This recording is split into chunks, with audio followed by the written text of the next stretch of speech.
MS Dhoni, Sachin Tendulkar यांना भारत पाकिस्तान युद्धासाठी जावं लागणार का, अशा चर्चा का होत आहेत, जाणून घेऊया। तर महेंद्रसिंग धोनी याला 2011 मध्ये लेफ्टनंट कर्नल ही पदवी देण्यात आली। 2008 मध्ये प्रसिद्ध क्रिकेटपटू कपिल देव यांना देखील ही पदवी देण्यात आली होती। आणि असे बरेच मोठे लोक आहेत जे टेरिटोरियल आर्मी मध्ये आहेत। आणि सध्या पाकिस्तान बरोबरच्या वाढत्या तणावाच्या पार्श्वभूमीवर शुक्रवारी 9 मे रोजी संरक्षण मंत्रालयानं लष्कर प्रमुखांना प्रादेशिक सैन्याला बोलवण्याचे अधिकार दिले।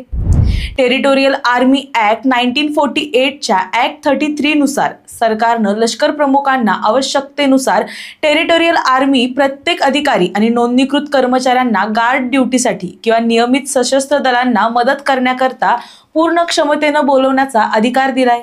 केंद्राच्या आदेशानं प्रादेशिक सैन्याच्या विद्यमान 32 इन्फंट्री बटालियन पैकी 14 बटालियनला भारतीय सैन्याच्या सर्व प्रमुख कमांडमध्ये तैनात करण्यास सांगितलंय।